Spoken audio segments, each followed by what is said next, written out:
Balcony पण फुल आहे. छान.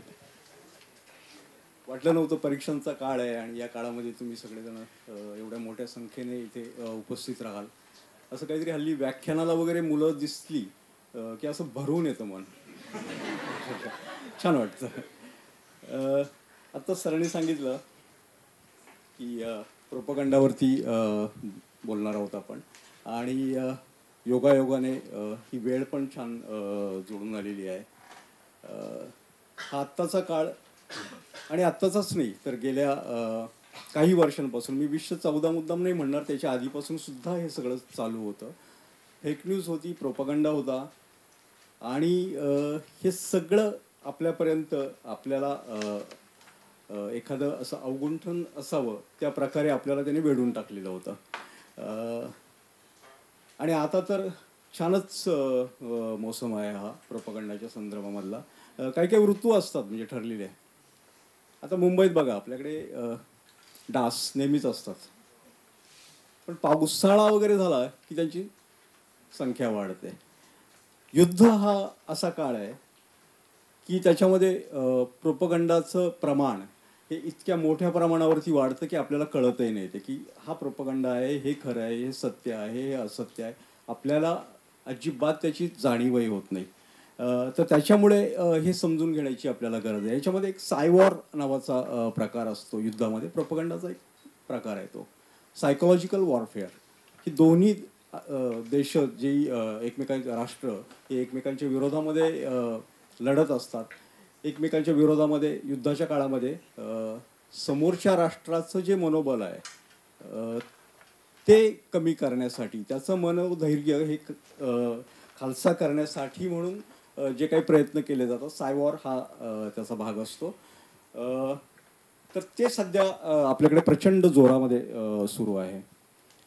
तर ही सगळी जी भानगड आहे प्रोपगंडाची ती आपल्याला समजून घ्यायची आहे. पण त्याच्यापूर्वी मला एक सांगायचं आहे की हे जे मी बोलणार आहे हे एक राष्ट्राचं काम म्हणून तुम्ही नीट ऐकून घ्यायला पाहिजे. तुम्ही जर राष्ट्रवादी असाल, तुमचं खरंच जर राष्ट्रावरती प्रेम असेल तर तुम्ही हे माझं म्हणणं नीट ऐकून घेणार आहात. आणि जे ऐकणार नाही आहेत ते राष्ट्रवादी नाही आहेत, ते राष्ट्रप्रेमी नाही आहेत, ते राष्ट्रद्रोही आहे, त्यांच्यावर सिडेशन लावं वगैरे असं मी म्हणणार आहे. लक्षात येते ना? तर हा जो एक ह्याच्या आधी मला एक डिस्क्लेमर खरं तर द्यायला पाहिजे की जे काही बोलणार आहे मी आता प्रोपगंडाच्या संदर्भामध्ये, तर त्याच्यात वेगवेगळ्या राजकीय पक्षांचं नाव येईल. कारण हा सगळा राजकारणाशी, हा समाजकारणाशी निगडीत विषय आहे. त्याच्यात राजकीय पक्षांचं नाव येईल, त्याच्यामध्ये मोदीचं नाव येईल, त्याच्यामध्ये राहुल गांधीचं नाव येईल. पण इथे मी आधीच सांगून ठेवतो की मी कोणाची बाजू याच्यामध्ये घेत नाही आहे. कारण हा पक्ष चांगला, हा पक्ष वाईट, हाच प्रोपगंडा करतो, तो करत नाही आहे, याचा प्रचार काळा, याचा प्रचार गोरा, असलं काहीही नसतं. सगळेजण एकाच माळेचे मणी आहेत. पण एक हे मला आवर्जून सांगायला पाहिजे. कारण होतं काय की हल्ली ना आपल्या भावनांची जी गळवं आहेत ना ती खूप अशी ठुसठुसत असतात. ती कधी फुटतील असं काही सांगता येत नाही त्याचं. त्याच्यामुळे हे आवर्जून सांगणं गरजेचं आहे. आणि दुसरी एक गोष्ट अशी आहे, आता हे प्रोपगंडाचा विषय आला की त्याच्यामध्ये हिटलरचं नाव येतं. मी जेव्हा लोकसत्तामध्ये तो कॉलम चालवत होतो तर तो कॉलम चालवत असताना हिटलरवरती अपसुकच एक 3-4 आर्टिकल्स वगैरे आली त्याच्यामध्ये. आणि ते आल्यानंतर प्रचंड संताप असा उमटला लोकांमधनं की हे काय लिहिताय तुम्ही. तर म्हटलं असं का होत आहे. त्याचं कारण असं होतं, एक रशियातला एक विनोद आहे, रशियन विनोद आहे एक, की झारशाही होती रशियामध्ये. तुम्हाला माहीत असेल झार होता तिथे. तर एक निकोलस सेकंड म्हणून एक झार होता. तो थोडासा पप्पू वगैरे या कॅटेगरीमधला होता असं.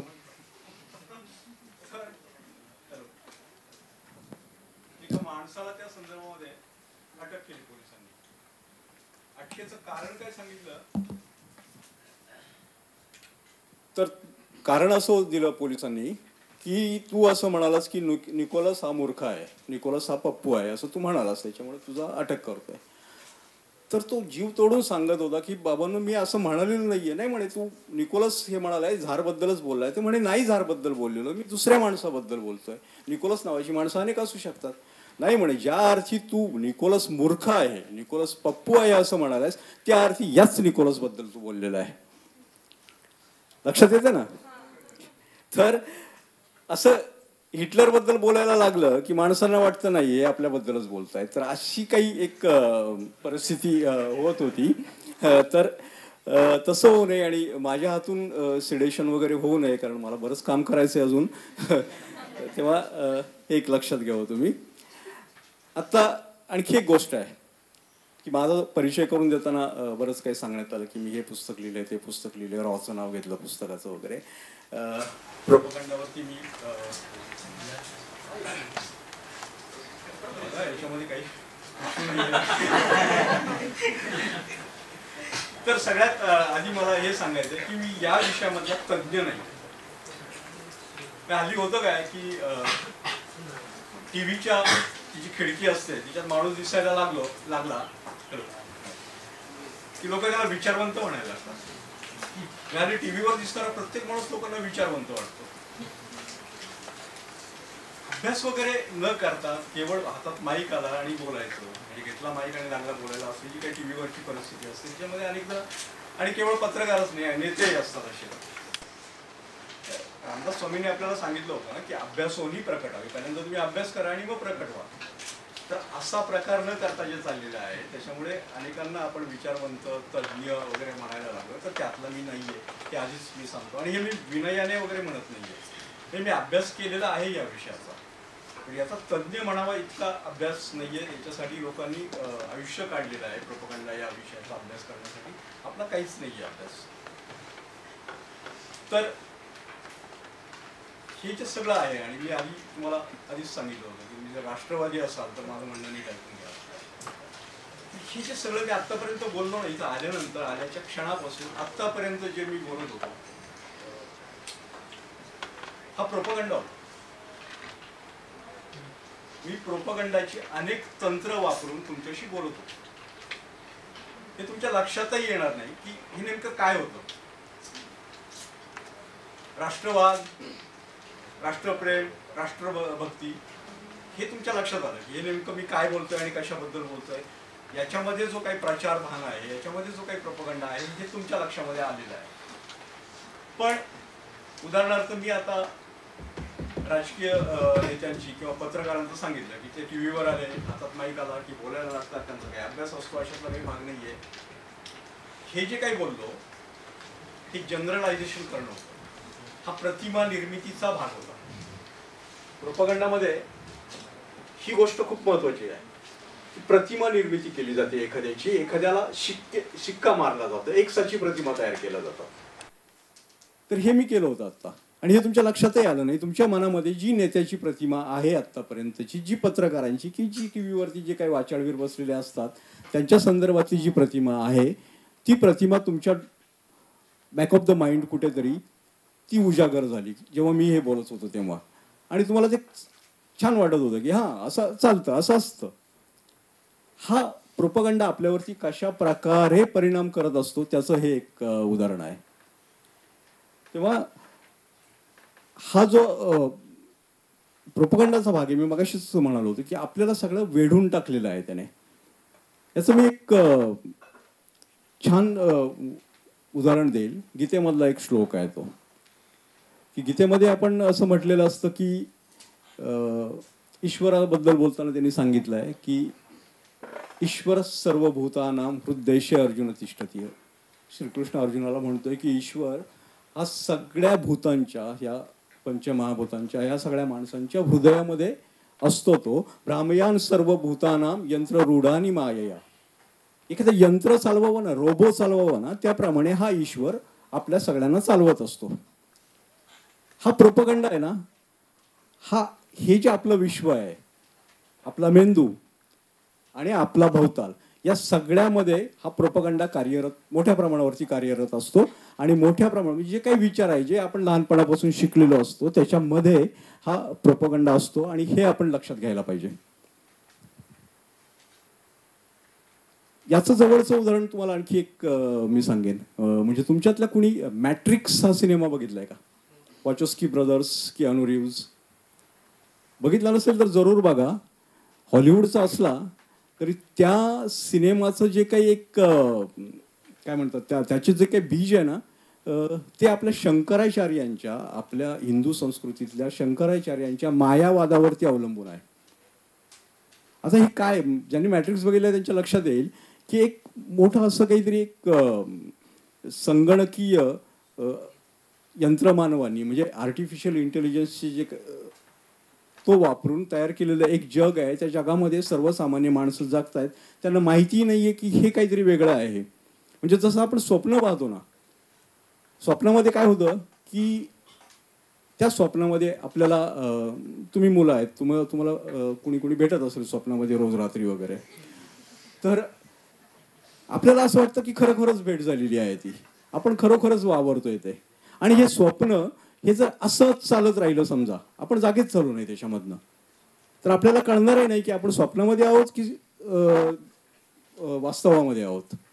तर हा जो भाग आहे, अशाच प्रकारे हा प्रोपागंडा आपल्यावरती जाळं टाकलेलं आहे. या जाळ्यामध्ये आपण अडकलेलो आहे. आपल्याला कळतच नाहीये की जे काही चाललंय ते खरंच आहे, वास्तव आहे की खोटं आहे. पुन्हा एकदा रामदास स्वामी आठवले मला, ते मिथ्या साच्या सारिखे देखील वगैरे असं अशा प्रकारे त्याने रामदासांनी त्यावेळेला म्हणून ठेवलं होतं की जे काही मिथ्या आहे ना, तेच आपण खरं म्हणून चालत असतो. हे मी तुम्हाला वारंवार सांगतोय की याचं कारण असं आहे की प्रोपागंडावरती जर मात करायची असेल आपल्याला, तर आपल्या मनामध्ये पहिल्यांदा संशय घेणं, प्रश्न विचारणं हे यायला हवं. याच्यासाठी मी हे सांगतोय. आता हे सगळं ऐकल्यानंतर तुम्हाला असं वाटेल की असं काही नाही, आम्ही एवढं वाचतो, आम्ही एवढं लिहितो, पाहतो, आमच्याकडे सोशल मीडिया आहे, माझ्याकडे फेसबुक आहे आणि फेसबुकवर जगातलं सगळंच नॉलेज आहे, व्हॉट्सॲपवरती तर अख्खी युनिव्हर्सिटी आहे. सो हे सगळं असल्यानंतर, आणि आपल्याकडे एक ह्या हिंदी सिनेमावाल्यांनी खूप काही नुकसान केलं. त्याच्यातला एक भाग असा आहे की त्यात ते म्हणतात की ये पब्लिक है ये सब जानती है, असं गाणं पण आहे, ये पब्लिक है ये सब जानती है. आणि आताही असं सांगायला गेलो आपण की अरे नाही, हे काहीतरी चुकीचं चाललं आहे, तर लोक आपल्याला म्हणतात तुम्ही कसं काय म्हणता, एवढी माणसं त्याच्या पाठीमागे आहेत म्हणजे ती माणसं काय मूर्ख आहेत का, एवढी लोक त्याच्या पाठीमागे आहेत म्हणजे ते काय मूर्ख आहेत का, पब्लिक आहे, या पब्लिकला माहिती आहे सगळं, तुम्ही आम्हाला शहाणपणा शिकवू नका. हे प्रोपागंडाच्या जे प्रोपागंडाकार आहेत त्यांच्या हातामधलं हे खूप छान अस्त्र आहे, शस्त्र आहे की लोकांचा जो अहंकार आहे ना, जो बुद्धिनिष्ठांचा जो अहंकार आहे की आम्हाला सगळं माहीत असतं, तुम्ही काय आम्हाला शिकवू नका. म्हणजे अनेकदा माझ्याकडे कोणी असं सांगायला आलं, माणसं मला भेटतात वगैरे, तर त्यावेळेला माझ्याही मनामध्ये येतं, अरे हा काय सांगतोय, मला माहिती आहे सगळं, मी मुख्यमंत्र्यांना भेटतो, मी या मंत्र्याला भेटतो, मी एवढं वाचलेलं आहे, सो मला माहिती आहे. तर हा जो अहंकार आहे, या अहंकारामधनं आपल्याला ते जे काही खरं आहे, ती जी काही वस्तुस्थिती आहे ती आपल्यापर्यंत पोहोचतच नाही आहे. आणि हे प्रोपागंडामध्ये सगळ्यात त्यांच्या हातामधलं सगळ्यात महत्त्वाचं एक अस्त्र आहे. आणि हे मी जेव्हा प्रोपागंडाचा अभ्यास करत होतो, तर त्यावेळेला एक पुस्तक माझ्या हातामध्ये आलं की 10 कमांडमेंट्स ऑफ प्रोपागंडा म्हणून. त्या पुस्तकाचे लेखक होते डॉक्टर ब्रायन अँड पॅट्रिक नावाचे एक सद्ग्रस्त अभ्यासक होते.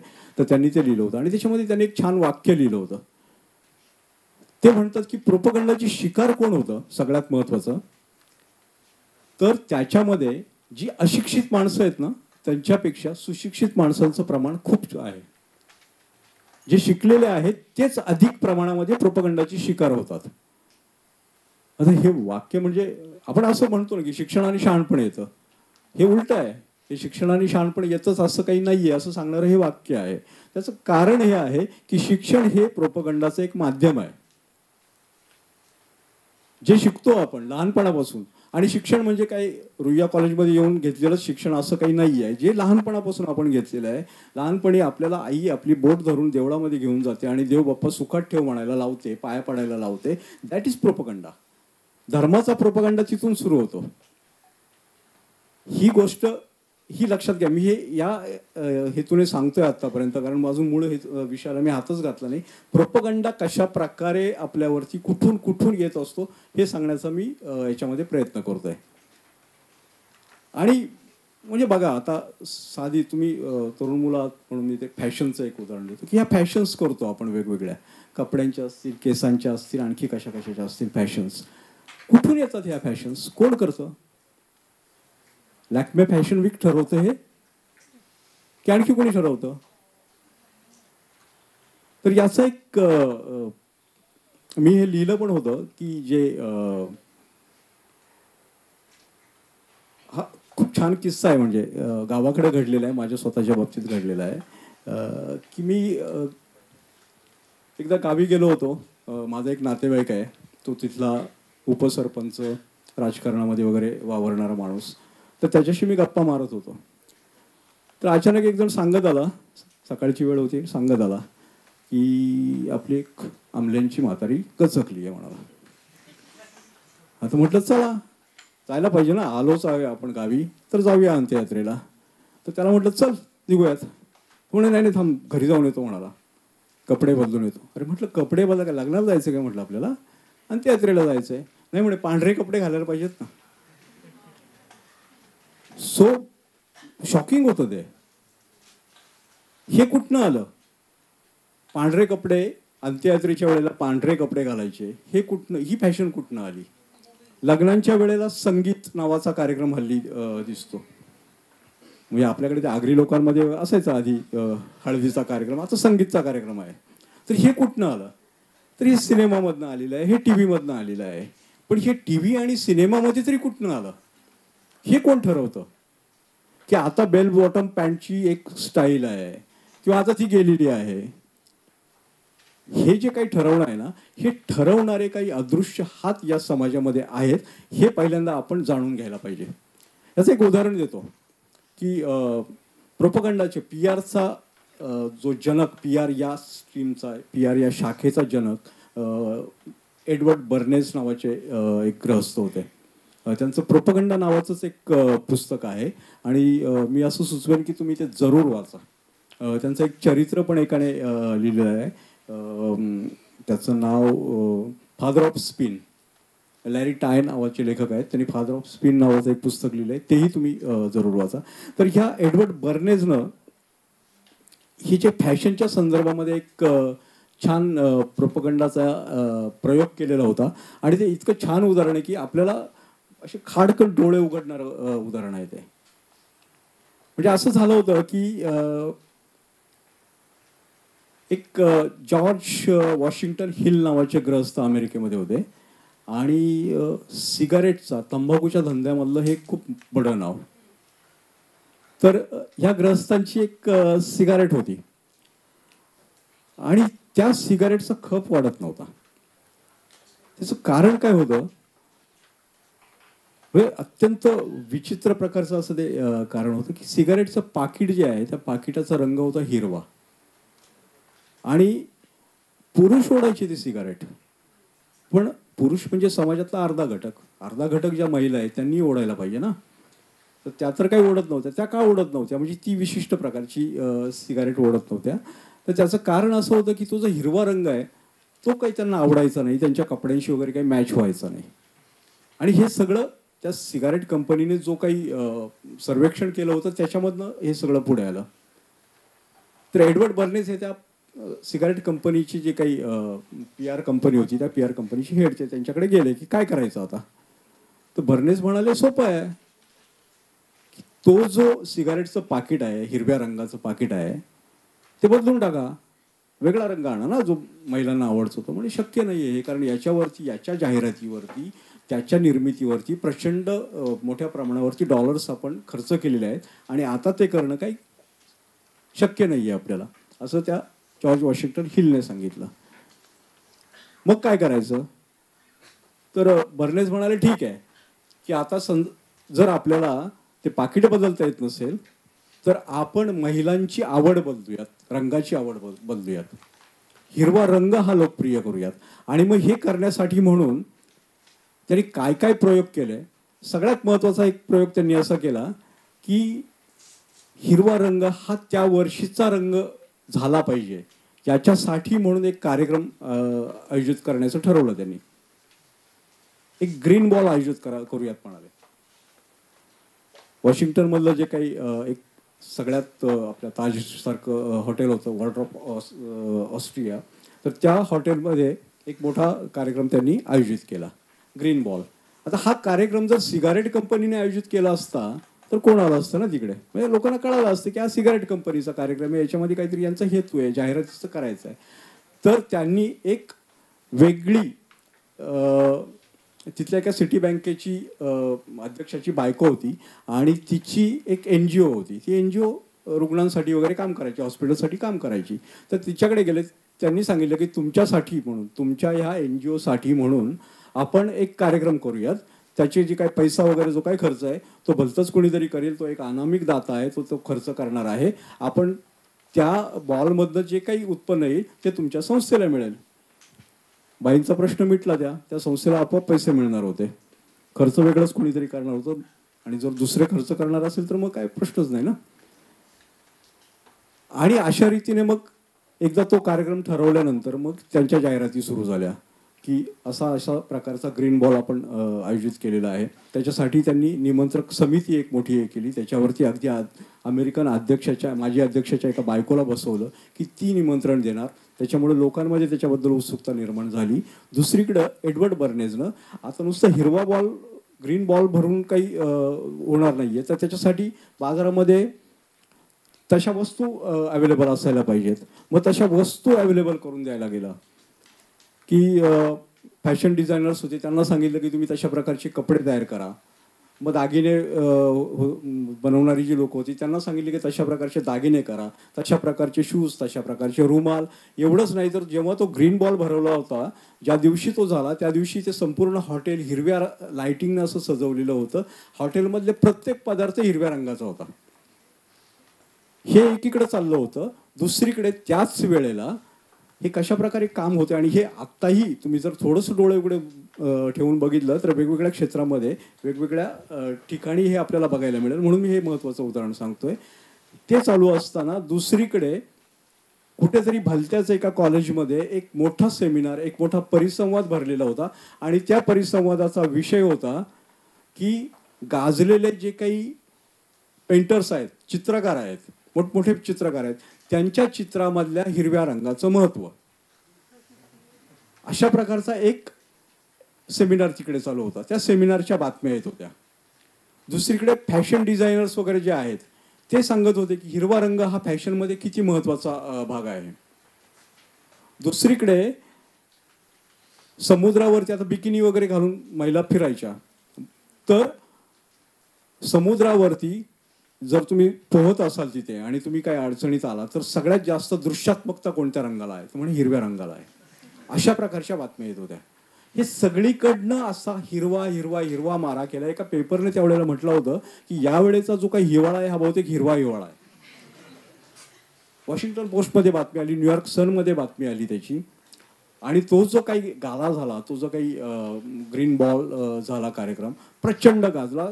संपूर्ण अमेरिकेतल्या एकही राज्य असं नव्हतं की ज्या राज्याच्या वर्तमानपत्रामध्ये हे छापून आलं नव्हतं. नंतर त्याची अनेक दिवस चर्चा होत राहिली आणि याच्यामधनं त्या वर्षीचा रंग हा हिरवा झाला. हिरव्या रंगाला एक प्रतिष्ठा आली. एडवर्ड बर्नेजने आधी या रंगाच्या संदर्भातलं एक पुस्तक होतं की रंगाचं काय अर्थ असतात हे सांगणार, त्याचा अभ्यास केला होता. त्या पुस्तकाचाही त्याने आधार घेतला. हिरव्या रंगाचं असं म्हणतात की तो एक शांततेचा, समृद्धीचा असा तो रंग आहे. तर हा सगळा आधार घेऊन जे काही एक जाहिरातीचं कॅम्पेन तयार केलं होतं की ज्याचा कुणालाही पत्ता नव्हता की अशी जाहिरात चालू आहे आणि ती ह्या कंपनीसाठी चालू आहे. म्हणजे ते इतकं लपलेलं होतं ते की एकदा एडवर्ड बर्नेज कारमधनं चालले होते आणि त्यांनी सहज बाजूला बघितलं, त्या महामार्गाच्या बाजूला जे काही मोठमोठे होर्डिंग्स लावलेले होते, तर तिथे कॅमल नावाच्या सिगारेटची एक जाहिरात होती. यांच्या प्रतिस्पर्धी कंपनीची ती जाहिरात होती, कॅमल सिगारेट. आणि त्या जाहिरातीमधले जे पुरुष आणि जी महिला दाखवली होती त्या दोघांनी हिरवे रंगाचे कपडे घातलेले होते. प्रतिस्पर्धी कंपनीच्याही लक्षात आलं नाही की हे काय चाललेलं आहे.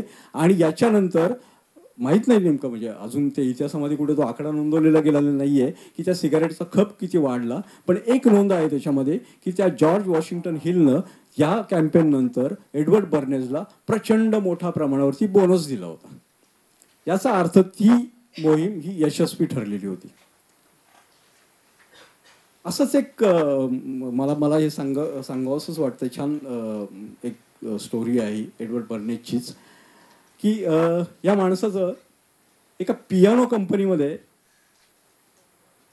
काय म्हणतात शेअर्स भागीदारी होती, थोडेसे काय होते. आणि ते पियानो त्यावेळेला काही खपत नव्हतं. एवढं मोठं धूड असतं पियानोचं, ठेवणार कुठे ना.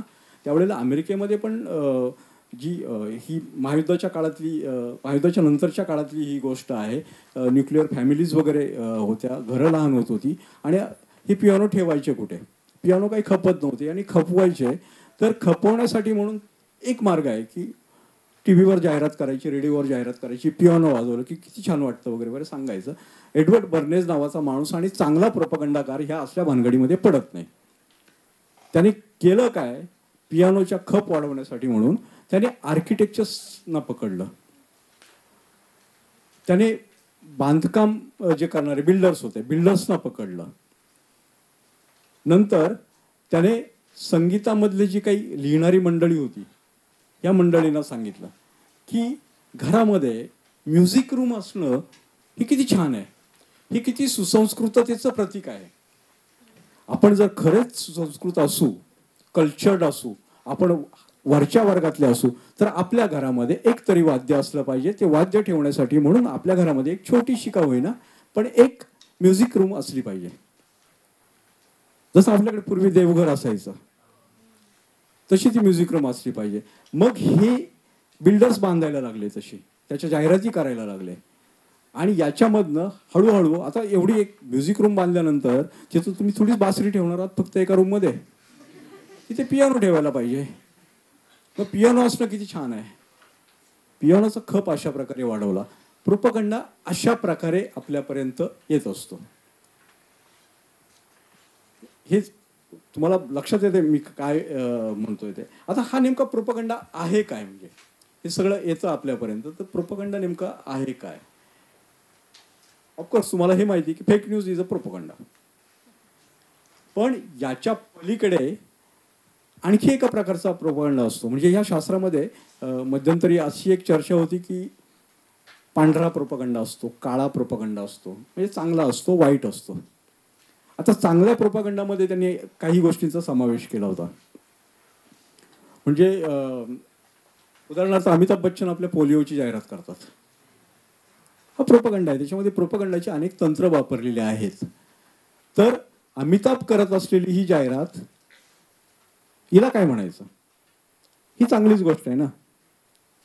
पण असं नाहीये मुळात. प्रोपगंडा हा जो आहे ना, हा पांढरा वगैरे कधी असू शकत नाही. प्रोपगंडा हा काळाच असतो. याचं कारण मी तुम्हाला सांगतो की प्रोपगंडामध्ये इनहेरेंटली खोटेपणा आहे, याच्यामध्ये असत्य आहे. काहीतरी जे नाही आहे ते घडतंय, ते करायचंय. तुमचं मन, तुमच्या भावना, तुमच्या प्रेरणा, तुमचं वर्तन हे सगळं बदलण्यासाठी म्हणून जे काही करायचंय तो प्रोपगंडा आहे. हे चांगल्या गोष्टीसाठीच होतो, ती जाहिरात आहे, त्याला आपण बाजूला काढलं पाहिजे. पण जेव्हा प्रोपगंडा म्हणतो तेव्हा तो मुळातच त्याच्यामध्ये काहीतरी काळेपणा आहे, हे आपण एक लक्षात घेतलं पाहिजे. तर हा जो काळेपणा आहे हा कशासाठी करता येते, आपलं वर्तन नियंत्रण करण्याचा जो काही भाग आहे, तर हे काय आहे नेमकं, हे का आणि का करतात लोक. पुढचा प्रश्न आहे की कोण करतं, का करतात. याचं कारण असं आहे की आपल्याला एक सामाजिक आणि राजकीय एक चांगलं वागणारा, चांगलं वर्तन करणारा प्राणी तयार करणं ही कोणत्याही व्यवस्थेची गरज आहे. ही व्यवस्था आणि मार्केटची तर खूप गरज आहे, ती बाजाराची, की जोपर्यंत तुम्ही चांगल्या प्रकारे वागत नाही आहात, मान खाली घालून तुम्ही जोपर्यंत कामावर जात नाही आहात, तुम्ही कमवत नाही आहात, समाजामध्ये शांतता ठेवत नाही आहात, तोपर्यंत तुम्ही काही उपयोगाचे नाही आहेत. कारण तोपर्यंत मग तो माझा माल जो आहे, मी जे काही उत्पादनं बनवतोय, माझं जे काही मार्केट आहे ते चालणार नाहीये. हे मार्केट नीट चालावं, ही व्यवस्था नीट चालावी. आणि ही व्यवस्था केवळ हुकुमशाहीच नाहीये, ही लोकशाही पण आहे. आणि खरं तर लोकशाहीची प्रचंड मोठी गरज प्रोपगंडा आहे. कारण ह्या ज्या अनेक गोष्टी आहेत ना, ह्या सगळ्या इमॅजिनेटिव्ह, हे लक्षात घ्या तुम्ही. राज्यशास्त्रामध्ये तुम्ही एक नेहमी शिकतो आपण की सगळी माणसं ऑल आर इक्वल, समान आहेत सगळे. हे कुठनं येत आहे?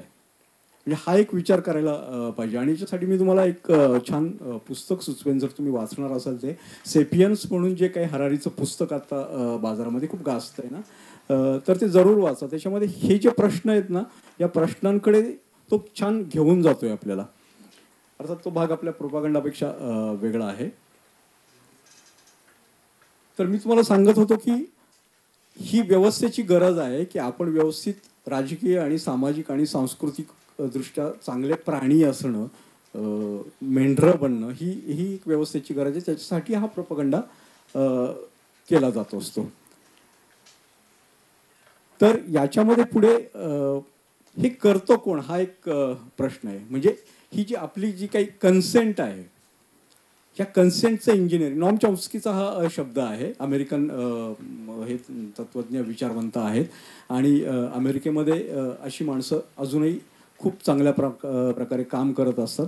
त्यांना तिथं कोणी, म्हणजे आता नॉम चॉम्स्की हा अमेरिकेतल्या सगळ्या युद्धांवरती, म्हणजे अमेरिकेने जी काही आत्तापर्यंत युद्ध केली आहे त्या युद्धांच्या विरोधात बोलणारा आणि मोठ्या आवाजात बोलणारा असा हा विचारवंत आहे.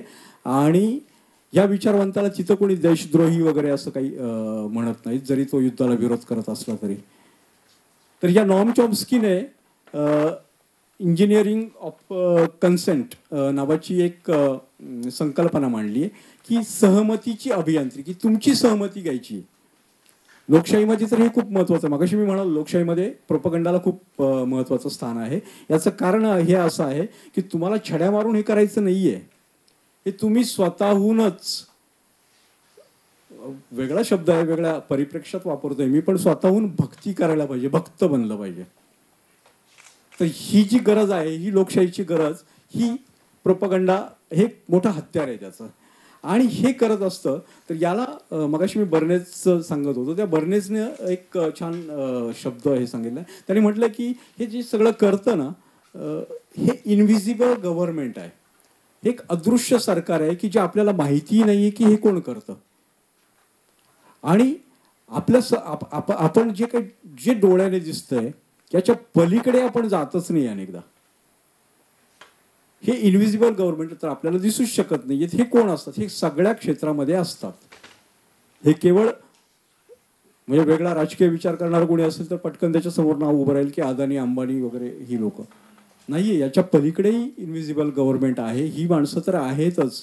हे जो मार्केट आहे हा त्याचा एक भाग आहेच आहे. पण याच्याही पलीकडे अनेक क्षेत्रामध्ये ही लोक काम करत असतात. त्या क्षेत्रामध्ये त्या क्षेत्रापुरतं काम करत असतात. आणि त्यातून त्या क्षेत्राचा प्रोपगंडा आपल्यापर्यंत ते घेऊन येत असतात. तर याच्यावरती बर्नेजने एक छान म्हटलेलं आहे, त्याचं मी मराठी भाषांतर केलंय. ते एक ऐकण्यासारखं आहे की आपल्यावर कोणीतरी सत्ता राबवीत असतं, आपली मनं घडवली जात असतात, आपल्याला कल्पना सुचवल्या जात असतात. आपल्याला अनेकदा वाटतं की हे माझं, हे मला सुचलं. असं काही नसतं. म्हणजे आपल्याकडे पुन्हा हिंदू संस्कृतीमध्ये एक छान असं म्हणतात की एकदा व्यासांनी ते महाभारत लिहून ठेवलंय ना, आणि त्याच्यानंतर त्यांनी इतकं सगळं उष्टवलेलं आहे की आता नवीन काहीच घडत नाहीये. तसं आहे की ह्या ज्या कल्पना आपल्याला सुचवल्या जात आहेत, हे कोण करतं? तर ज्यांच्याबद्दल आपण कधी काही ऐकलेलं नसतं अशा व्यक्ती असतात त्या. लोकशाही समाजाची रचना ज्या पद्धतीने झालेली असते त्या पद्धतीची ही तार्किक परिणती आहे. लॉजिकल, याच्यामध्ये ते लॉजिक आहे. आता हे का केलं जातं? तर याचं कारण असं आहे की आता प्रत्येक नागरिक जो आहे, म्हणजे तुम्ही आम्ही आहोत, तर आपण प्रत्येक गोष्टीवरती आपलं मत नाही तयार करू शकत ना. म्हणजे आता हे खरं आहे की गेल्या काही दिवसांमध्ये आपण संरक्षण विषयक तज्ज्ञ झालेलो आहोत आणि अमेरिकेला आणि पाकिस्तानला कसा धडा शिकवायचा हे सगळं आपल्याला कळायला लागलेलं आहे. पण असं नाही होत. मुळात असं काही नसतं. कारण आपण सगळ्या गोष्टीवरती विचार नाही करू शकत. आपण सगळ्या गोष्टीमध्ये आपलं डोकं नाही चालवू शकत. आणि मग हे जे मत तयार करायला जर आपण गेलो प्रत्येक गोष्टीवरती, तर आपल्याला दुसरा काही उद्योगच राहणार नाही. आणि त्याच्यातनं होईल असं की माझं मत त्याला पटणार नाही, त्याचं मत त्याला पटणार नाही, कोणाचं एकमत होणार नाही. आणि हा जो समाज आहे हा समाज नीट चालणार नाही. तर याच्यासाठी म्हणून कोणीतरी तुमच्यासाठी विचार करत असतं. तुमच्यापर्यंत विचार पोचवला जात असतो. हा विचार हा कधी कधी व्हॉट्सॲप पोस्टमधनं येतो, समाज माध्यमातली तुम्ही पिढी आहात, मीममधनं येतो, विनोद येतात, विनोदाला तुम्ही हसता, तुमच्या लक्षात येत नाही की त्या विनोदामधनं तुमच्यापर्यंत कोणता विचार आणून ठेवलेला आहे, कोणत्या विचाराचं बीज तुमच्या मेंदूमध्ये घुसवलेलं आहे. आपल्याला वाटतं की छान विनोद आहे, हसूयात, पुढे फॉरवर्ड करूयात. हे करता करता आपण त्या प्रोपगंडाच्या एक वाहक बनत असतो. समाज माध्यमामध्ये व्हायरल हा खूप छान शब्द आहे. म्हणजे पूर्वी आजाराला म्हणायचे व्हायरल, हो, आता विचारांना म्हणतात. हे साथीचा रोग आहे तो विचार हा. सो काही काही शब्द आपण खूप विचित्र पद्धतीने वापरतो. त्या शब्दांचाही मी नंतर पुढे म्हणेनच, सांगेनच. तर हे जे अदृश्य सरकार आहे, हे आपले नेते आहेत, हे माध्यमं आहेत, हे समाज माध्यम आहेत, याच्यातनं आपल्यापर्यंत येत असतं. आणि याचं एक शास्त्रच तयार झालेलं आहे की लोकांच्या आवडीनिवडी, मतं, विचार हे सगळं हे करायचं. असा एक छान किस्सा आहे की हे कसं होतं. म्हणजे मला वाटतं की ह्या गोष्टींमधनं अधिक छान समजेल, तुमच्यापर्यंत हे येईल. तर एक 1924च्या सुमारासची गोष्ट आहे ती. आयव्हरी सोप नावाचा एक साबण अमेरिकेमध्ये होता. असा जाडजूड असायचा, आयव्हरीच्या रंगाचा. प्रॉक्टर अँड गॅम्बलच बनवायची तो. तर तो साबण असा होता ना की त्याचाही पुन्हा खप वाढत नव्हता. कारण काय, तर मुलं वापरत नव्हती ते साबण. मुलांना एकतर आंघोळीचाच कंटाळा असतो, ते साबण बिबण कुठं वापरायचं. म्हणजे आताही यायच ना, आजही मुलांवरती बघा ते साबण वापरा म्हणून जाहिराती केल्या जातात. म्हणजे मी मुलांबद्दल म्हणतोय, तुमच्याबद्दल नाही म्हणालेलो, लहान मुलांबद्दल म्हणालो. तर हा जो साबण खपवायचा कसा, तिथे पुन्हा हे एडवर्ड बर्नेजचंच उदाहरण आहे की त्यांनी काय केलं याच्यावरती की हा साबण वापरा, हा साबण धुतला की हा खूप फास्ट चालतो वगैरे वगैरे, असलं काही जाहिराती पुन्हा केल्या नाहीत.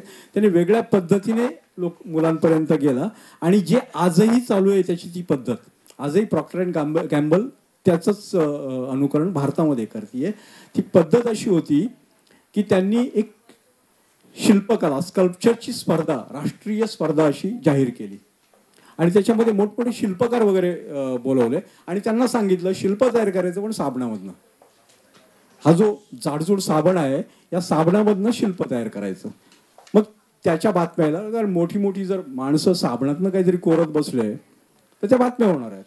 आणि त्या बातम्या झाल्या. त्याच्यानंतर त्यांनी मुलांसाठी, संपूर्ण अमेरिकेतल्या सगळ्या शाळांमधल्या मुलांसाठी ही स्पर्धा की तुम्ही त्याच्यामधनं काहीतरी छानसं तयार करा. आणि मग त्याला बक्षीस काही $1,00,000 वगैरे त्याच्यामध्ये घातले त्याने. ती खूप छान स्पर्धा. आणि दरवर्षी जवळजवळ त्याच्यानंतर 30-35 वर्ष ती स्पर्धा चालू होती.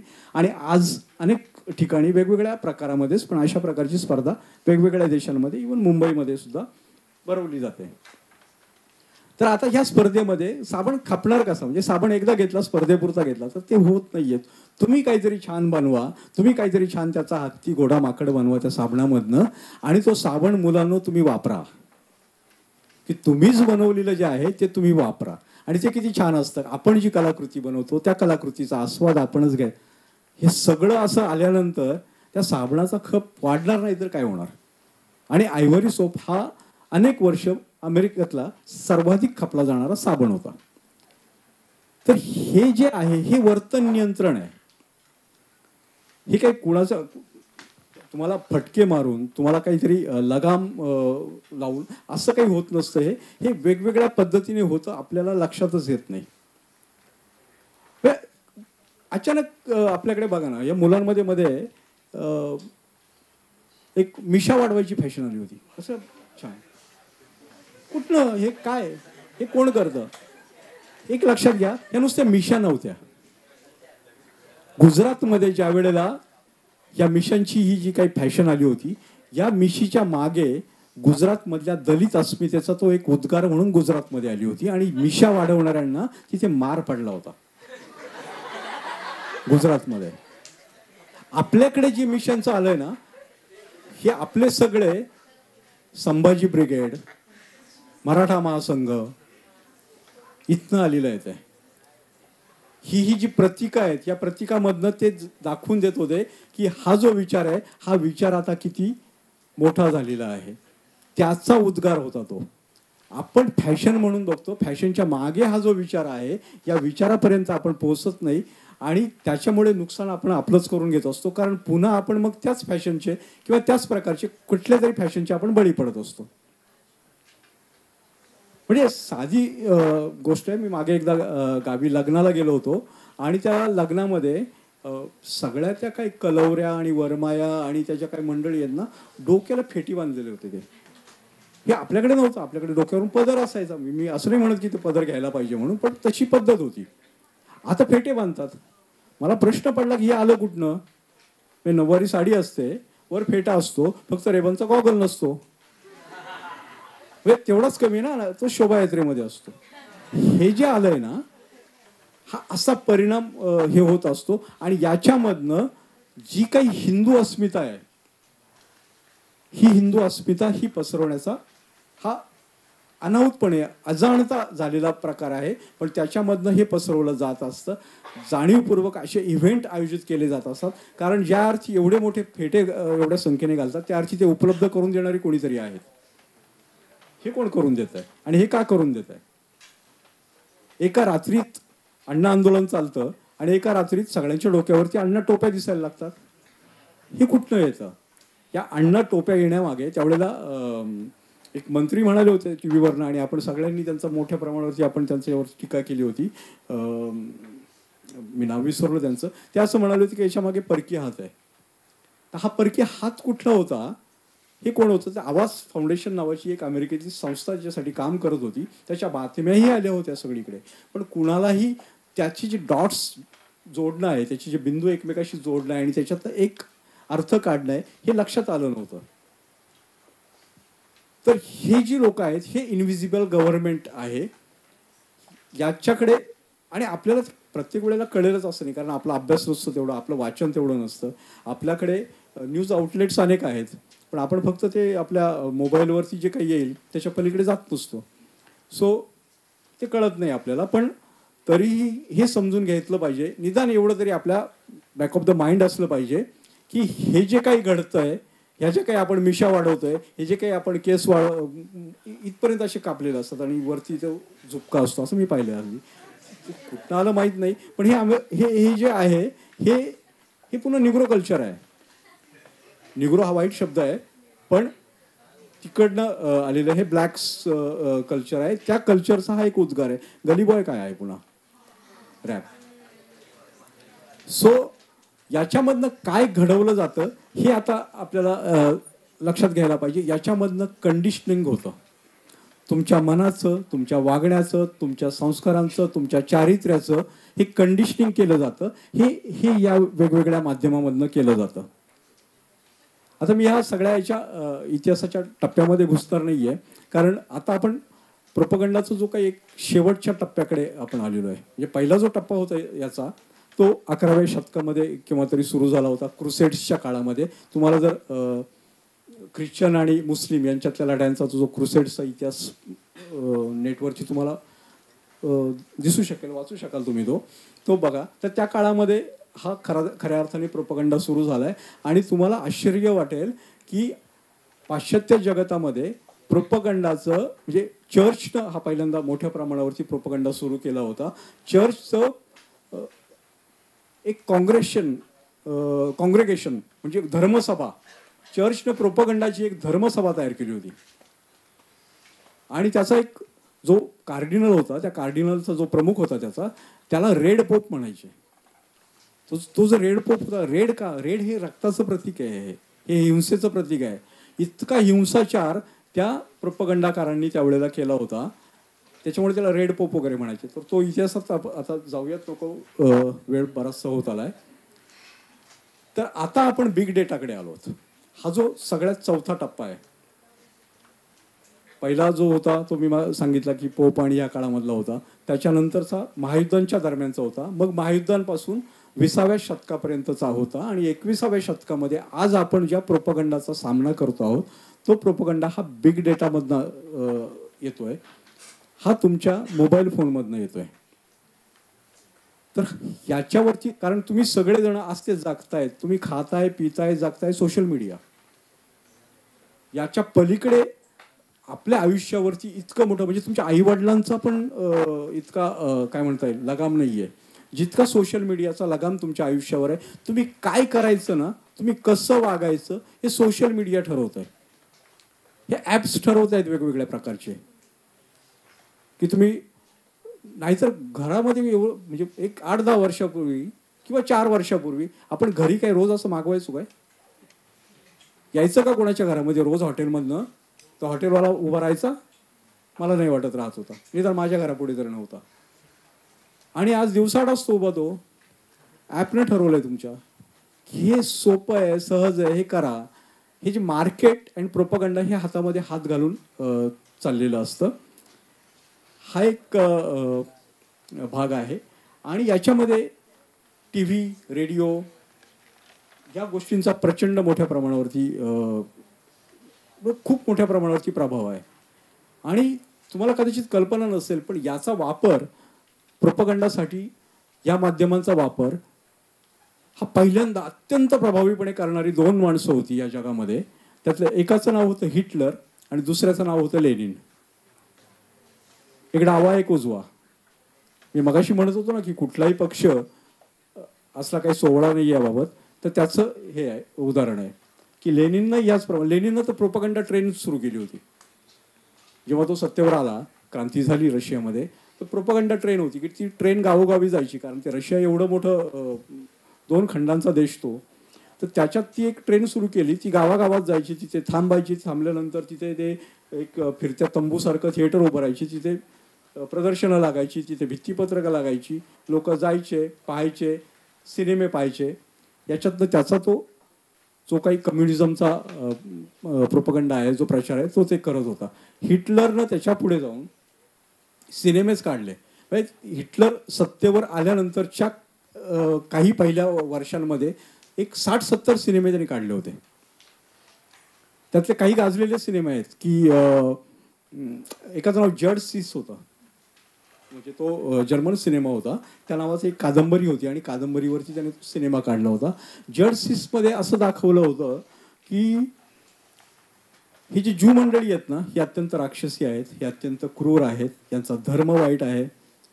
हे या जर्मनीची यांनी वाट लावलेली आहे. जर्मनीची जी काही फाळणी झाली होती त्याला कारणीभूत हे ज्यू होते. ह्या असा सगळा प्रचार, ज्यूंच्या विरोधातला प्रचार हा त्या सिनेमामधनं केलेला होता. आणि दुसरा एक सिनेमा खूप गाजलेला सिनेमा आहे की ज्याचा प्रभाव पुढे स्टार वॉर्स सारखी जी काही मूव्हीज आलेले आहेत आणि असे काढणारे जे काही निर्माते आहेत यांच्यापर्यंत तो प्रभाव होता. इवन अँग्री बर्ड्स जी काही मध्ये सिनेमा आला होता तिथपर्यंत तो प्रभाव आहे. त्या सिनेमाचं नाव होतं ट्रायम्फ डे विलन्स नावाचं. आता अँग्री बर्ड्सचं एक आलं, मी फार इतिहासात जात नाही कारण तुम्ही ते सिनेमे बघितले नसेल, पण यूट्यूबवर आहेत हे जरूर जाऊन बघा. अँग्री बर्ड्सचं उदाहरण आहे. कुणी पाहिलं अँग्री बर्ड्स? निदान कोणाच्या मोबाईलमध्ये तरी असेल. पाहिलं कुणी? ओके. 2016 आला होता तो काळ बघा, ज्या वेळेला ट्रम्प निवडणुकीला उभे होते, त्यांचा प्रचार मोठ्या प्रमाणावरती चालला होता, त्यावेळेला तो अँग्री बर्ड्स आला होता. तर अँग्री बर्ड्सचा हिरो रेड नावाचा एक पक्षी आहे. अँग्री असतो, अँग्री यंग पक्षी. आणि कोणाशी पटत नाही त्याचं. वर्गात आपल्या अनेकदा अशी मुलं असतात की पटत नाही कोणाचं वगैरे काय असं. तर तसा तो होता त्या देशामधला, पक्ष्यांच्या देशामधला. आणि एक दिवशी अचानक तिथे काय झालं, ते एक जहाज लागलं. ते छान देश होता तो, नंदनवन होतं, छान फळं फुलं सगळे नाचत होते, गात होते. आणि एक दिवशी तिथे जहाज लागलं. त्या जहाजामधनं पिग्ज, डुकरं उतरली, हिरव्या रंगाची दाढी असलेली. लक्षात येतंय? हिरव्या रंगाची दाढी असलेली डुकरं त्याच्यामध्ये उतरली. हा रेड त्यांना सांगत होता की यांना घेऊ नका आतमध्ये, ही कदाचित त्रासदायक ठरतील आपल्याला. त्याचं कुणी ऐकलं नाही, त्यांनी घेतलं. आणि मग एक दिवशी काय झालं, ही जी डुकरं आहेत ही चांगली नसतातच. तर यांनी एक दिवशी तिथे सगळं त्यांची जी काही पक्ष्यांची अंडी बिंडी आहे ती अंडी पळवली, बॉम्ब वगैरे टाकून त्यांच्या देशाचा नायनाट नाश केला. आणि मग त्याच्या पुढे हा जो रेड होता, या रेडनं ईगल नावाच्या पक्षाची मदत घेतली. ईगल, गरुड. हा गरुड कसलं प्रतीक आहे माहिती आहे? अमेरिकेचं प्रतीक आहे. या गरुडाच्या मदतीने त्या रेड पक्षाने, त्या अँग्री बर्डने मग त्या डुकरांच्या देशावर हल्ला केला, त्या देशांचा नायनाट केला, आपली अंडी जी काय वगैरे होती पळवलेली ती परत घेतली. हा अँग्री बर्ड सिनेमा आहे. हा 2016 मध्ये येत असतो, ज्या काळामध्ये डोनाल्ड ट्रम्प नावाचा माणूस निर्वासितांच्या विरोधामध्ये भूमिका घेऊन उभा राहिलेला असतो. आणि हा सिनेमा संपूर्ण जगभरामध्ये आपण बघत असतो. अमेरिकेत तो लोकप्रिय असतो, पैसेही कमवतो, प्रोपगंडाही करतो. सिनेमे येतात, ते काढणारी जी लोक असतात ती वेगळी कोणीतरी असतात. आपल्याला असं वाटतं की तो त्याने काढलाय, तो निर्माता आहे, त्याने केलेला असेल. असं काही नसतं. एक अदृश्य हात कुठेतरी त्याच्यामध्ये असतोच, त्याशिवाय ह्या गोष्टी घडत नाहीत. योगायोगाने कुठल्याही गोष्टी ह्या प्रोपगंडा क्षेत्रामध्ये तरी घडत नाहीयेत, की जे प्रोपगंडा फिल्म्स काढतायत. आता साधं उदाहरण आहे आपल्याकडचं, ॲक्सिडेंटल प्राईम मिनिस्टर. हा सिनेमा काढणारा माणूस हा भ्रष्टाचाराच्या आरोपामध्ये, हा मराठी माणूस आहे, तो जो निर्माता आहे त्याचा माहीत असेल तुम्हाला, तो भ्रष्टाचाराच्या आरोपामध्ये अडकलेला होता, भाजपमध्ये गेला, त्याच्यानंतर सिनेमा काढला त्याने, तो पावन झालेला आहे आता. सो हा जो प्रचार आहे ना, हा आपण एक नीट समजून घेतला पाहिजे. तर याच्यात मी मगाशी जरा भलतीकडे झालो. बिग डेटाबद्दल आपण बोलत होतो. तुमचं फेसबुक, तुमचं ट्विटर, तुमचं व्हॉट्सॲपची किंमत काय माहिती? व्हॉट्सॲप या कंपनीची किंवा ते जे काही ॲप आहे याची किंमत काय आहे बाजारामध्ये? Do you know? 19,000 कोटी रुपये. थोडा नाही आहे आकडा. काय आहे त्याच्यामध्ये? काय म्हणजे त्याचं प्रॉडक्ट काय आहे? एखादी गोष्ट असते, एखाद्या गोष्टीला, एखाद्या कंपनीला किंमत येते, कारण तिचा ती काहीतरी एखादं प्रॉडक्ट घेऊन बाजारामध्ये आलेली असते. फेसबुकचा 2018 मधला नफा आहे 49,000 कोटी रुपये. आपल्या मुंबईचं 2018चं बजेट होतं 27,000 कोटी रुपये. जवळजवळ डबल आहे त्यांचा नफा एका वर्षाचा आपल्या बजेटच्या, मुंबईच्या बजेटच्या. तर हे जे आहे हे आलं कुठनं? हे पैसे कुठनं येतात? व्हॉट्सॲपला कशातनं कमाई आहे? काय विकतं व्हॉट्सॲप? फुकटच आहे ना. SMS इकडनं तिकडे पाठवत आहे. याच्यामध्ये काय आहे? डेटा आहे. हा आपली माहिती. आपण ऑनलाईन असो, ऑफलाईन असो, आपल्याला कळत नाही. आपण ऑफलाईन, माझा फोन बंद असला तरी माझा फोन ट्रॅक होत असतो, माझं GPS चालू असतं. अनेक काही ॲप्स असे आहेत, तुम्ही वाचतच असाल, तुम्ही हुशार मुलं आहात, की अनेक ॲप्स असे आहेत की जे ॲप्स आपली सगळी माहिती, आपला कॅमेरा, हे सगळं गुपचूप चोरून वगैरे वापरत असतात. तर हे विकणं हा एक मोठा बिझनेस झालेला आहे. हा जो बिग डेटा आहे, तुम्ही चालता, खाता, पिता, बोलता, लिहिता, जे काही करता आयुष्यामध्ये, कुठेही त्या प्रत्येक गोष्टीची नोंद केली जाते आणि याचा वापर केला जातो. आता याचा वापर काय करणार? म्हणजे मध्यंतरी काही माणसं अशी होती आपल्याकडे की ज्या वेळेला आपल्याकडे या डेटा प्रायव्हसी संदर्भात चर्चा चालली होती आधारच्या निमित्ताने, तर त्यावेळेला काही लोक माझ्याकडे लपवायलाच काही नाही आहे, तर काय माझी माहिती कोणी घेतली तर काय फरक पडतो मला, असं कोणालाही वाटू शकेल ना. आम्ही काय, आमचं सगळं आयुष्य म्हणजे उघड्या पुस्तकासारखं आहे, त्याच्यामध्ये काय कोणी डोकावून जा, आम्हाला काही फरक पडत नाही. सो असं नसतं. कारण तुमची नुसती माहिती घेऊन तुम्ही कोण, पण तुमची माहिती घेऊन मला तुम्हाला काहीतरी माल विकायचा आहे. तो माल घेणारे तुम्ही आहात, तुम्ही ग्राहक आहात, तुम्ही प्रॉडक्ट आहात. फेसबुक, ट्विटर, व्हॉट्सॲप यांनी आपल्या सगळ्यांना एक प्रॉडक्ट तयार केलेलं आहे आणि आपलं प्रॉडक्ट ते कुणाला तरी विकतात आणि त्यांची प्रॉडक्ट्स आपल्या माथी मारतात. म्हणजे आपण ग्राहक पण आहोत, आपण प्रॉडक्ट पण आहोत, प्रोझ्युमर, आपण कन्झ्युमर पण आहोत आणि प्रोड्युसर पण आहोत. आपण डेटा प्रोड्यूस करतो आणि डेटा कन्झ्युम पण, इतर माल कन्झ्युम पण करतो आपण. ऑल्विन टॉफलर नावाच्या लेखकाने ही संकल्पना मांडली होती, प्रोझ्युमर नावाची. ही वेगळ्या अर्थाने या कंपन्यांनी अस्तित्वात आणून दाखवलेली आहे. तर ह्या डेटाचं जे काही केलं जातं, मगाशी ट्रम्पचा उल्लेख आला होता, त्या निमित्ताने हे सांगायला पाहिजे की त्यांनी खूप छान प्रकारे ह्या डेटाचा वापर केला होता ट्रम्प आणि कंपनीने निवडून येण्यासाठी. केम्ब्रिज ॲनालिटिका हे नाव तुमच्या ऐकलेलं आहे कोणी? मित्र, मला वाटलं तुम्ही वाचत वगैरे असाल. हां, तर केम्ब्रिज ॲनालिटिका नावाची कंपनी ही ट्रम्पच्या प्रचाराचं काम करत होती.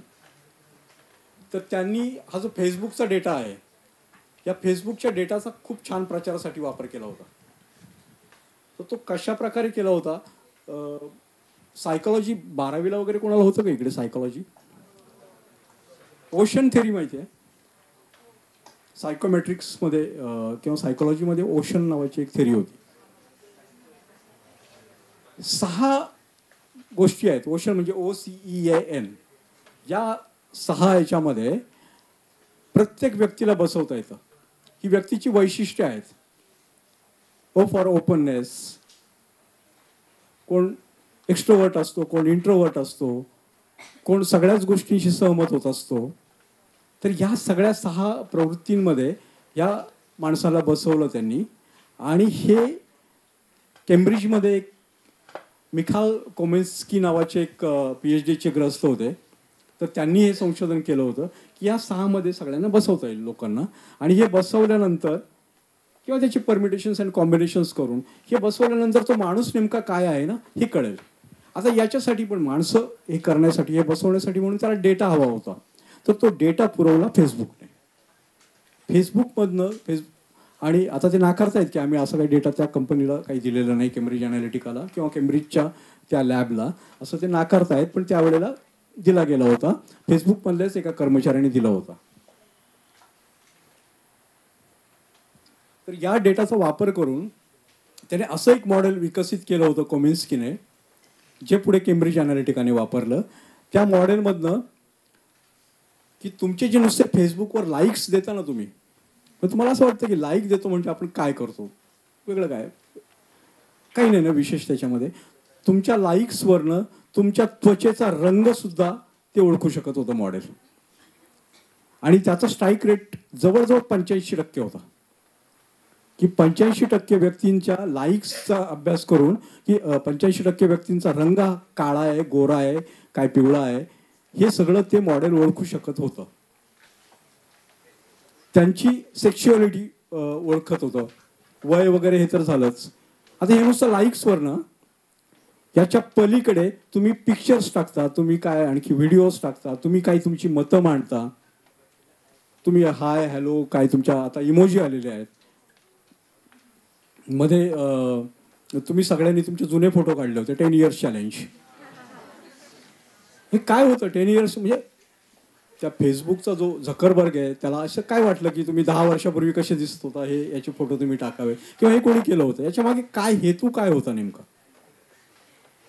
10 इयर्स चॅलेंजचं असं होतं की फेसबुकचं एक फेस रिकग्निशन नावाचं एक सॉफ्टवेअर त्यांनी तयार करतायत आर्टिफिशियल इंटेलिजन्सच्या माध्यमामधनं, की तुम्ही पूर्वी कसे होता आणि पुढे कसे असाल हे शोधण्यासाठी म्हणून. तर तो जो डेटा होता 10 इयर्स चॅलेंजमध्ये भाग घेऊन आपण सगळ्यांनीच आपण स्वखुशीने त्यांना देऊन टाकलेला. बघा आम्ही कसं 10 वर्षापूर्वी होतो, आता कसं आहे, कसे बदल होतात त्याचा अभ्यास करण्यासाठी म्हणून आपण त्यांना आपला डेटा छान देऊन टाकलेला आहे.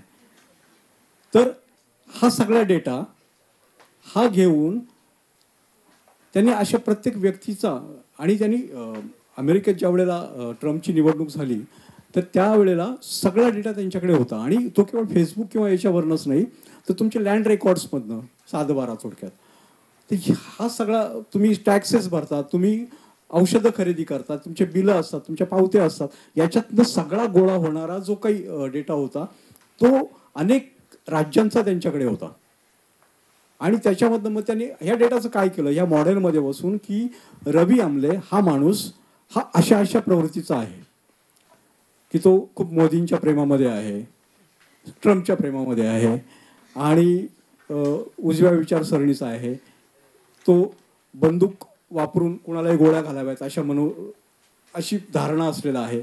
असा जर असेल तर रवी आमलेला कुठल्या जाहिराती केल्या पाहिजे, त्याच्या फेसबुकमधनं, त्याच्या ट्विटर अकाउंटमधनं, त्याच्या इंस्टाग्राममधनं, त्याच्या टिंडरमधनं, हे ठरवत होते केम्ब्रिज ॲनालिटिका. आणि तशाच प्रकारच्या जाहिराती देत होते त्याला.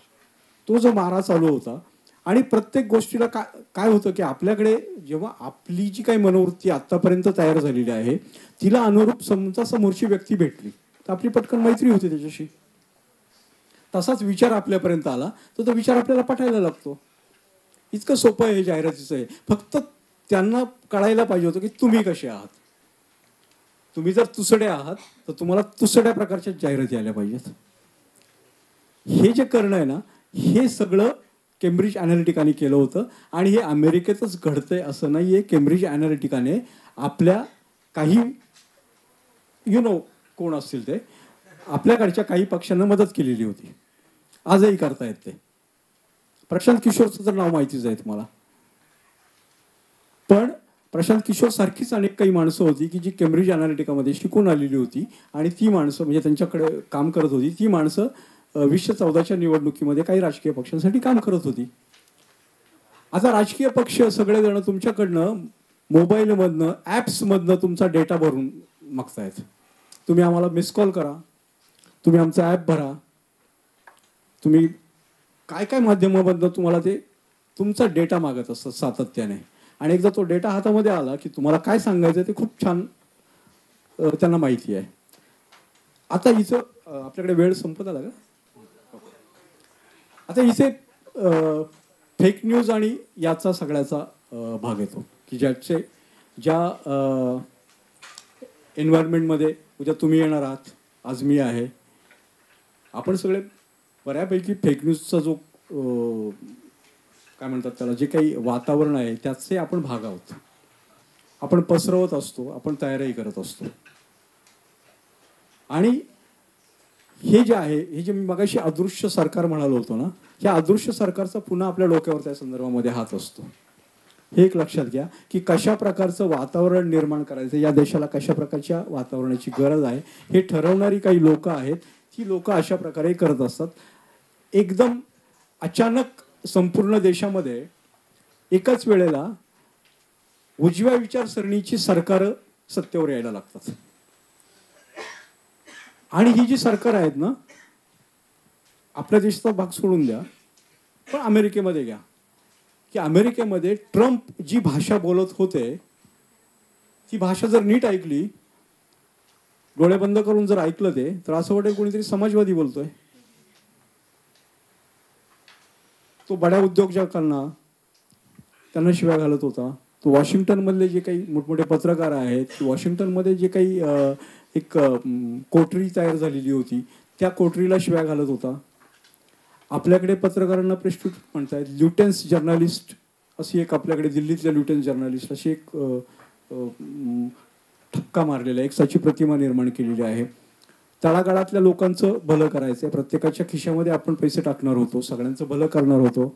आणि आता जी काही आहे शेतकऱ्यांना, भूमिहीन किंवा अल्पभूधारक शेतकऱ्यांना वगैरे जी काही मदत दिली जाते, अशाच प्रकारची मदत देण्याचं आश्वासन ट्रम्पही तिकडे करत होता, बर्नी सँडर्स करत होते. एकीकडे ही भाषा बोलताय डावी, विचार आहेत उजवे, तर असा जो काही हा भाग आहे. आणि हा केवळ तिथेच घडतोय असं नाहीये. ब्रेक्झिट घडतं ब्रिटनमध्ये, तेव्हाची भाषा हीच असते. सगळेजण भूमिपुत्रांची भूमिका घेऊन, भूमिपुत्रांचं झेंडा घेऊन उभे असतात. हे अमेरिकेतही आहे, हे आपल्याकडे आहे, आपले राज ठाकरे उभे असतात त्यासाठी. सो हे एकाच वेळेला कुठेतरी घडत असतं. मी असं म्हणत नाही की याच्या मागे काही आहे, पण मला असं वाटतं की काहीतरी सूत्रामध्ये हे घडतंय. आणि ही सूत्र, कारण यातला जो प्रोपगंडा आहे हा मोठ्या प्रमाणावरती दिसतोय आपल्याला आज. म्हणजे अमेरिकेमध्ये ट्रम्प सारखा माणूस येतो. मी सातत्याने अमेरिकेचं उदाहरण देतोय कारण ते आपल्या खूप जवळचं आहे, आपल्याला खूप माहिती असतं. आणि आपण आपल्या भागामधला जो काही वॉर्ड आहे आपला, त्याच्यापेक्षा आपल्या अमेरिकेची माहिती असते जास्त आपल्याला. तर मी असं सांगत होतो की सॉरी, याच्यामध्ये मी तो मुद्दा विसरून गेलो. पण हा जो समाज माध्यमामधनं, बिग डेटामधनं हा जो आपल्यापर्यंत प्रोपगंडा येतोय, तर या सगळ्याचा आपण मुकाबला कसा करणार हा पुढचा प्रश्न आहे. फेक न्यूज काय आहे हे ओळखायचं कसं, हा याच्या पुढचा प्रश्न आहे. मग कसं ओळखायचं, आपल्याला कसं कळणार ना. काल जो व्हिडिओज आपल्या समोर येत होते, हे व्हिडिओ खरे आहेत की खोटे आहेत हे सांगणार कोण आपल्याला, हे करायचं काय. तर माझ्यापुरतं मी एक उत्तर शोधून ठेवलेलं आहे की संशय घ्यायचा आणि प्रश्न विचारायचे. प्रत्येक गोष्टीवर ते कोणी, मला माझ्या वडिलांनी जरी फॉरवर्ड केलेला असला एखादा, तर तो वडिलांकडनं आलाय म्हणून खरा आहे असं मानणारा मी नाही. आपण मानतो ते, म्हणजे तुमच्या शिक्षकांनी किंवा मी तुम्हाला एखादा मेसेज पाठवला तर तुम्ही म्हणाल की रवी आमले हा एक चांगला माणूस दिसतोय, याने जर पाठवला असेल हा खरा असेल. हे जे प्रोपगंडाची जी टेक्निक्स आहेत ना, ही टेक्निक्स याच्यामध्ये खूप काम करत असतात. तर हे ओळखायला पाहिजे, आपण प्रश्न विचारायला पाहिजे, त्याचा शोध घ्यायला पाहिजे. आणि आता सुदैवानं आपल्या हातामध्ये इंटरनेटसारखं एक मोठं माध्यम आहे की ज्याचा वापर करून आपण निदान फॅक्ट चेक तरी करू शकतो. प्रत्येक गोष्टीची फॅक्ट चेक केल्याशिवाय आपल्याला गत्यंतर नाही आहे. प्रत्येक गोष्टीची तुमच्या जवळच्या मित्राने पाठवलेला असला तरीही त्याची, नाहीतर तुम्ही पुन्हा या फेक न्यूजच्या आणि या सगळ्या जंजाळामध्ये अडकून पडाल आणि प्रोपगंडाचा एक भाग होऊन जाल. तर याची काही टेक्निक्स आहेत ती सांगतो आणि मी माझं बोलणं संपवतो. एक ग्लिटरिंग जनरॅलिटी म्हणून असतं की काय असतं की आपल्याकडे ना काही प्रतीकं असतात, काही प्रतिमा असतात आणि त्या प्रतिमांशी स्वतःला जोडून माणसांनी घेतलं की त्या प्रतिमांचा जो अर्थ आहे तो त्या माणसाला चिकटतो. उदाहरण,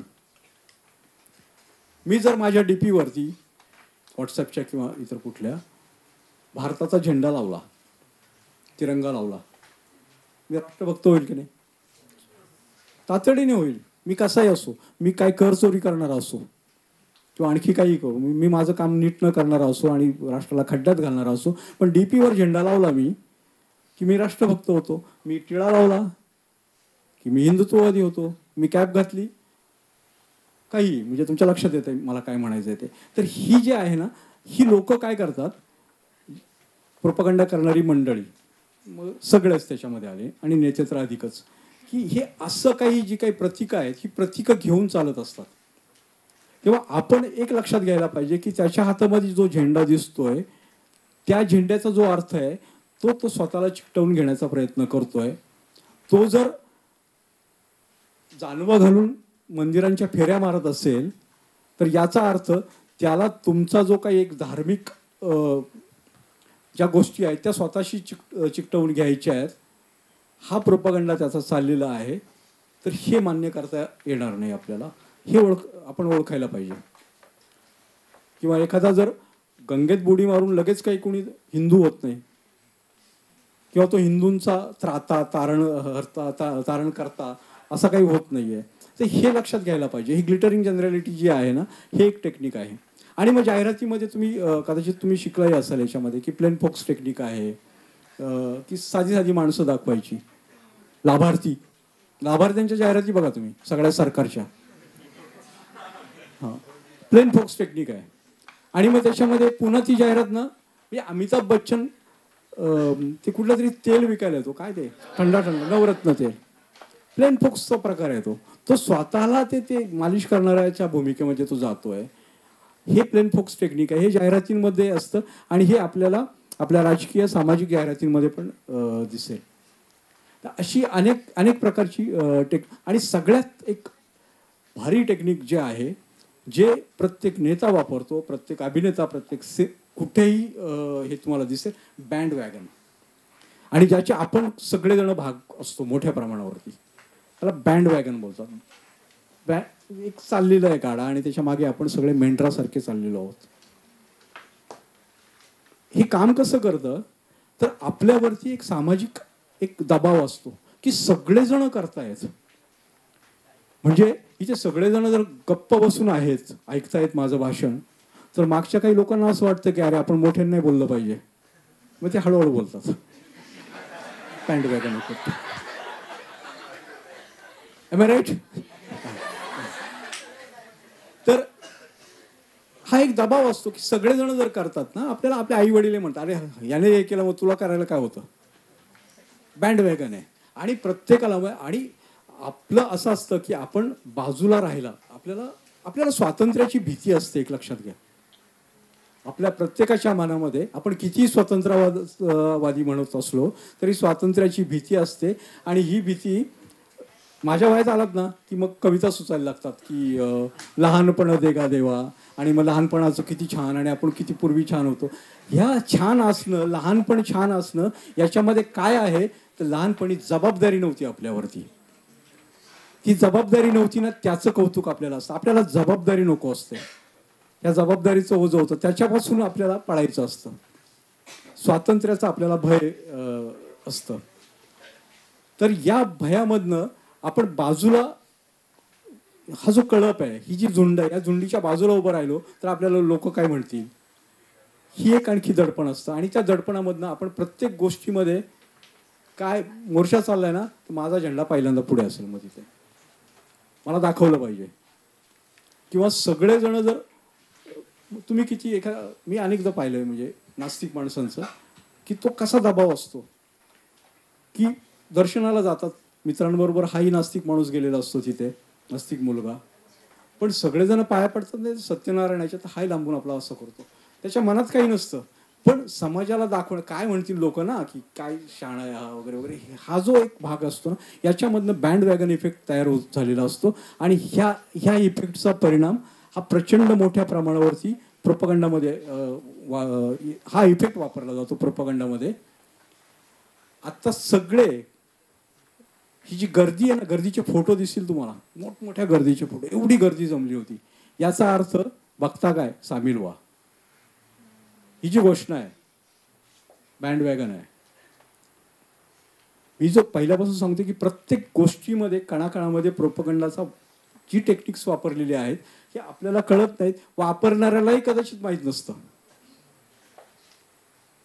म्हणजे एकच घोषणा द्यायची, अच्छे दिन आने वाले आहे, ही जी घोषणा आहे, ही पियुष पांडे आणि मंडळी यांनी बनवली. अर्थात ती त्यांचीही नव्हती खरं तर, ही पुन्हा अमेरिकेतनं आलेली आहे ही घोषणा. अच्छे दिन आने वाले है, या घोषणेच्या मागे happy days are here again ही घोषणा होती. हे गाणं म्हणून तुम्हाला माहीत असेल, ते कुठल्या तरी कोका कोलाच्या काही कुठल्या जाहिरातीमध्ये होतं पूर्वी, पण हे अमेरिकेतल्या एका प्रचार मोहिमेतलं गाणं होतं हे काही वर्षांपूर्वी. त्यातनं ही घोषणा आली. त्यांनाही हे माहीत नसेल कदाचित की अशा प्रकारच्या ज्या घोषणा असतात ना, चांगले दिवस येणार आहे, तुझं भलं होणार आहे, तुझं कल्याण होणार आहे, हे जे आहे हे अत्यंत धूसर. म्हणजे काय, चांगले दिवस येणार आहेत म्हणजे काय होणार आहे, झाडाला बिस्किट लागणार आहेत की काय, काय होणार काय आहे, धूसर ठेवायचं. कदाचित बनवणाऱ्याच्या मनामध्ये हे असेल नसेल माहीत नाही, पण जाणीवपूर्वक अशा प्रकारच्या जाहिराती ज्या आहेत ह्या अत्यंत धूसर ठेवल्या जातात की ज्याचा काही अर्थच नाही. जो वांछिल तो ते लावो, ज्याला जसं वाटेल ना, अच्छे दिन आले वाले म्हणजे आपण पाकिस्तानचा खात्मा करणार, ओके, अच्छे दिन आले वाले, अच्छे दिन आने वाले म्हणजे माझ्या खिशामध्ये 15 लाख येणार, ओके, असं ज्याला जो वाटेल तो अर्थ काढायचा, त्या घोषणा धूसर ठेवायच्या. आणि या धूसरतेमध्ये, या धूसरतेच्या, या प्रोपगंडाच्या सगळ्या ढगामध्ये आपण वाहून जात असतो. तेव्हा फक्त एकच सांगणं आहे जाता जाता मला, की प्रश्न विचारा, संशय घ्या. आपल्या धर्मसंस्कृतीमध्ये संशय घेणाऱ्याला खूप संशयात्मा अविनश्यती म्हणतात, नाश होईल त्याचा. टिकायचं असेल ना तर संशयात्मा बना, असं माझं म्हणणं आहे. थँक्यू. आता याच्यानंतर तुम्हाला काही प्रश्न असतील